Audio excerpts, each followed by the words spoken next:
Hi friends, welcome to Anna's world. ഇന്ന് നമുക്കില്ലേ ഒരു കുഞ്ഞ് കിച്ചൺ സെറ്റ് കാണാം. ഒരു സ്റ്റീലിൻ്റെ കുഞ്ഞ് കിച്ചൺ സെറ്റ്. ഇത് അന്നയ്ക്ക് വേണ്ടി അന്നയുടെ അബി എറണാകുളത്ത് നിന്ന് വാങ്ങിച്ചതാണേ. നമുക്കത് കാണാം. ദേ, ഇതാണ് നമ്മുടെ കിച്ചൺ സെറ്റ്. ഇത് സ്റ്റീലിൻ്റെയാണ്. ഇത് എറണാകുളത്ത് നിന്ന് വാങ്ങിച്ചതെന്ന് ഞാൻ നേരത്തെ പറഞ്ഞില്ലേ. നോക്കി, ഇതിനകത്ത് എല്ലാ സാധനങ്ങളും ഉണ്ട്. നല്ല ക്വാളിറ്റി ഉള്ളതാണ് കേട്ടോ. വാങ്ങിച്ചിട്ട് കുറേ നാളായി. വീഡിയോ ചെയ്യണമെന്ന് വെച്ചിട്ട് സമയം കിട്ടിയില്ല.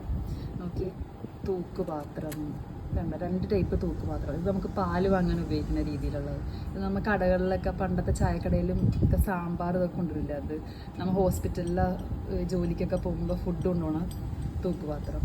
പിന്നെ വീട്ടിൽ കറികൾ വെക്കാനുള്ളത്, നമ്മൾ സ്കൂളിൽ കൊണ്ടുപോകുന്ന ചോറ്റും പാത്രം, ചോറ് വാർക്കാൻ പറ്റിയ പാത്രം, നമുക്ക് ഭക്ഷണം കഴിക്കാനുള്ള പ്ലേറ്റുകൾ. ഗ്ലാസ് മാത്രം പ്ലാസ്റ്റിക്കിൻ്റെയാണ്. പിന്നെ അത് വേറെ കുഞ്ഞ് അടപ്പുകളായിട്ട് ഉപയോഗിക്കാൻ പറ്റിയ പാത്രങ്ങൾ, അത് 3 ഉണ്ട്. പിന്നെ അതെ, നമുക്ക് കപ്പിന് പകരം സ്റ്റീലിൻ്റെ കപ്പ് കണ്ടോ ഇത്. പിന്നെ അതെ, ചട്ടകം, അരിപ്പ, കയ്യിൽ, ഗ്ലാസ്. പിന്നെ അതേ ഒരു വലിയൊരു കപ്പും കൂടി ഉണ്ട്. അത് പുറകിൽ നിന്ന് എടുക്കാം. കണ്ടോ, നോക്കി, വലിയൊരു കപ്പ്.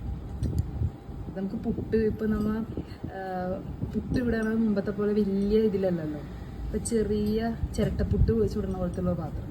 പിന്നെ പണ്ടൊക്കെ നമ്മുടെ വീടുകളിൽ പൈപ്പില്ലാത്ത സമയത്ത് നമ്മൾ പബ്ലിക്കായിട്ടുള്ള ടാപ്പിൽ നിന്ന് വെള്ളം എടുക്കാൻ വേണ്ടി കൊണ്ടുപോകുന്ന സാധനമില്ലേ. ഞങ്ങളുടെ നാട്ടിൽ ഇതിനെ കുടന്നാണ് പറയുന്നത്. വെള്ളം എടുക്കണ കുടം കണ്ടോ. അങ്ങനെ എല്ലാ സാധനങ്ങളും അടങ്ങിയ കിച്ചൺ സെറ്റ്. നല്ല ഭംഗിയില്ലേ.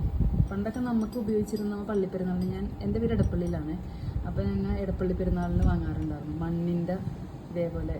അതിനകത്ത് ഇങ്ങനത്തെ സാധനങ്ങളൊന്നുമല്ല, ചട്ടിയും കലമൊക്കെ ഉണ്ടാവും കുഞ്ഞു പിള്ളേർക്ക് കളിക്കാനുള്ളത്. ഇപ്പോൾ നോക്കിയാൽ നല്ല സ്റ്റീലിൻ്റെ, നമ്മൾ വീട്ടിൽ ഉപയോഗിക്കുന്ന അതേ സ്റ്റീലിൻ്റെ തന്നെയാണ്. നല്ല ക്വാളിറ്റിയുള്ള നല്ല പാത്രം.